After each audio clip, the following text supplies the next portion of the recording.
So this is easily the most requested bike fitting topic I've had from you, the audience, and that is, can you get Neil, the bike fitting expert, to share his knowledge and wisdom about how to set saddle, set back, or fore and aft? So that's coming up.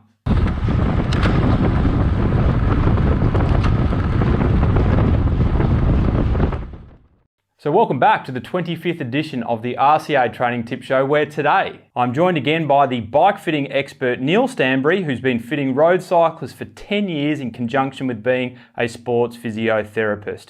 In this video, Neil provides a fair amount of context up front, sharing with us all the indicators of your saddle being too far forward and then too far back before outlining a method you can use to set your own fore and aft position. Now, I wanted to front load this video with something that Neil said after we'd wrapped up the conversation. You see, he didn't mention the famous method COPS, which is knee over pedal spindle, which has traditionally been a method used by many bike fitters to set the right saddle fore and aft position. So this is what Neil had to say about why he didn't go there. The plumb bob. The plumb bob, yeah. That's a classic one, that one. Yeah, but that's... If anyone can explain to me the logic, a very logical biomechanical explanation for why that's a good idea, let me know.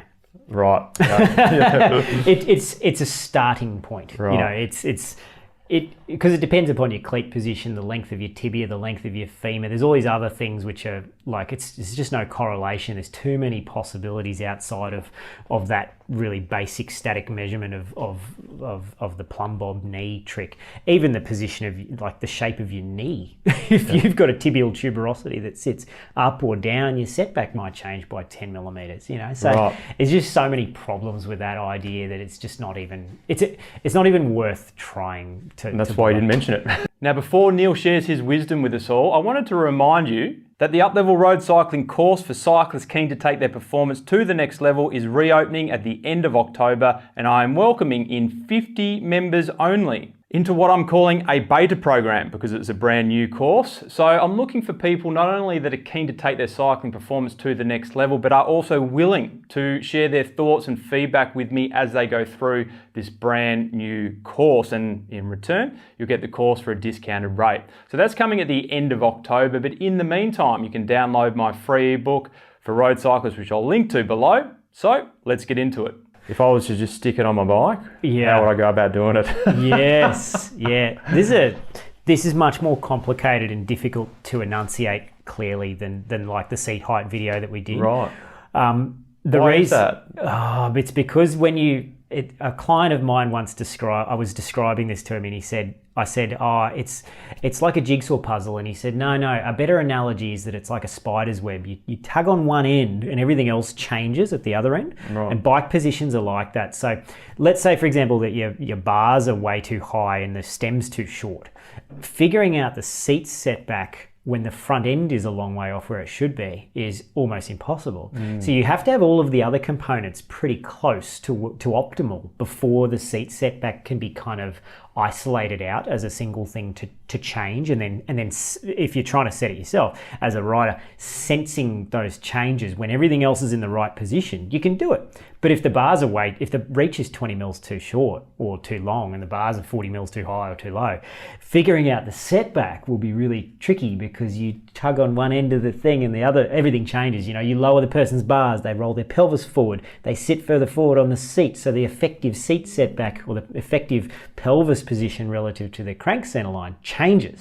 So you change one thing, it's a nightmare. Yes. So I'll try and sort of make it as simple as I can, but there's rabbit holes within rabbit holes here. Okay. And anyone that's watching this, and I fully recognize this, will be able to pick holes in this argument based upon any particular other thing being wrong. Okay. And that's fine. So saddle fore and aft. Now, what happens when the seat's too far forward? Let's start there. When it's too far forward for the rider, their pelvis is too far forward over the bottom bracket. On the downstroke, they will tend to not unload their upper body as much as they otherwise would. So this comes into like essentially when the seat is really far forward, they tend to just stomp down on the pedal using their quad. They can't pull up across the back of the stroke or across the bottom of the stroke very effectively with their hamstring. So when the seat's way too far forward, they tend to get less hamstring control of the bottom of the stroke, right? Which then loads their hands. So when the seat's a long way forward, the main thing that you'll notice if you're pedaling even at a 20-30 minute threshold, FTP type load, is that there'll be a lot of weight on your hands. Right. Now the caveat here again is that if the bars are too high or too short or whatever, you get the same effect, right? So this is a nightmare trying to describe this. But if the seat's too far forward, you'll load your hands. The second thing you might feel if the seat is too far forward is, assuming that the seat height and the cleat position are correct, you may also feel a lot of quadricep burn when you're doing a hard VO2 max effort and no hamstring fatigue at all. Okay. Because of the disengagement, I guess, of the hamstring across the bottom of the stroke. It's just not controlling the stroke. So quad burn, too much weight on the hands if the seat's too far forward. If the seat's too far back, like a fair way too far back, you might get unusual things happening where your feet go numb because you're having to toe the pedal really aggressively. You might get stuff like, upper hamstring pain on both sides because the hamstring is acting over such a large duration of crank rotation. You might find that your quads don't really feel like they're burning up much unless you're climbing a hill, sitting forward on the seat. So you'll get an uneven spread of load going back the other way. So the posterior chain will get overloaded and the quads will do less. There are some people, however, who actually experience the exact opposite of that. It just depends on how their physiology reacts, right? But if the seat's too far back, you'll also notice that the reach out to the bars becomes a real problem. And again, if the reach is too long anyway, you'll get the same effect. Yes. So you might find yourself having to project your scapulars forward and reach out to the bars. You might find that there's no weight on your hands, but you're having to lock your elbows out just to get out there. Yes. So you may feel like you're too light almost on the hands and everything's too far away from you. So those are the basic consequences of the seat setback being too far back or too far forward, and all of that relies upon the seat height, the cleat position, the arch support, the Q factor, the front end height and the front end drop being roughly correct to feel those things. So how do you set it yourself? You must make sure all those other things are right first. Of course. Which is very difficult. Yes. Very difficult. And then once you've got this isolated, your best bet is to do a similar thing to what we described in the video about the numb hands, because this is highly tied in with load on the front end. In fact, the best kind of way of setting your setback is to ride as far forward as you possibly can with the seat before there is an increase in load on your hands. So set yourself up on the trainer, do that balance test that we talked about, Steve Hogg's balance test, where you're riding at a 20-minute effort and you maintain that effort and then you swing your hands back next to your waist. And if you can maintain the position with just a slight propensity to tip forward or a slight increase in your cadence, but you don't feel like you're going to face plant, your seat setback is probably pretty close to where it should be. If you're nice and light on your hands, it's probably fairly close to where it should be. I think it was Bernardino used to say that you play the piano. Yes. If you can play the piano on the bar tops, it usually means your setback is fairly close to where it should be. If the rider is really light in the upper body and they've got really good core strength, however, they'll pass the balance test anywhere. Yes. Like I can do it anywhere because I'm so light, right? And I'm reasonably stable. But if any kind of person who's got a bit more mass than me in the upper body, the balance test becomes more and more effective. But for really lightweight, strong riders who can stabilize themselves well, it's very tricky because they're fine anywhere.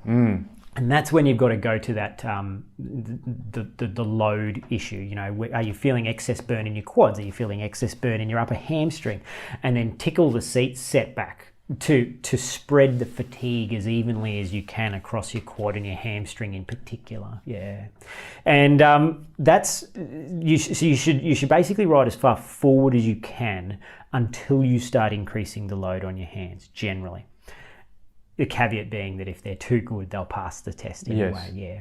So you can. The easiest way to do this is to experiment. It's not like there's a lot of experimentation to occur, right? True. There's only about 50 mils of travel on most. So how far would you, if you were going out and doing it, how far would you move it each time? So what I would do if you wanted to experiment here, shove it all the way back.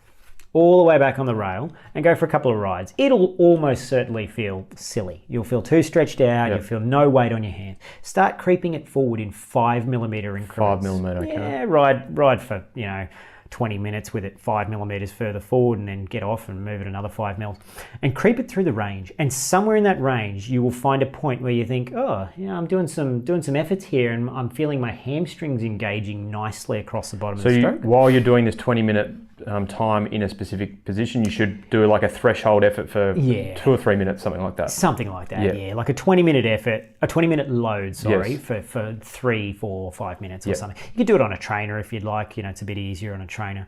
Although it's better to mimic it in the real world, because in the real world, your saddle is never, the fore and aft position is never static, right? Because if this is your crank centerline and here's your seat, if you're on a 1 degree incline, yes, your seat moves back 10 millimeters.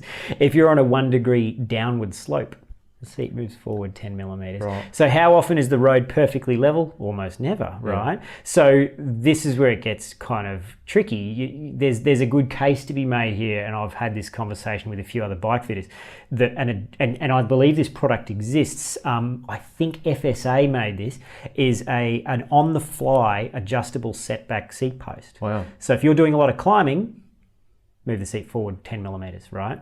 Because as the road goes up, your pelvis will actually go back 10, 15, 20, 30 millimeters, depends how much the road tilts, and it depends how high your seat height is. If you've got a really low seat height, the effect is lessened. If you've got a really high seat height, the effect is magnified. So this is why when you're climbing at high intensity, a lot of people creep forward on the seat because they're unconsciously trying to get their pelvis forward over the bottom bracket when it's been pulled backwards as the road is changing. You can try and do it that way. It's best done over rolling terrain, with subtle up down variations on the road, preferably. Get off every 5 minutes, move it fore and aft, and eventually you'll find a position, hopefully, if everything else is roughly in the right spot, you'll find a position where your balance feels the lightest on your hands. You're getting smooth control of the bottom of the stroke. You don't feel like you're just chopping with your quad doing all the work. And that is probably a pretty close place to start for your seat setback. Yes. Okay.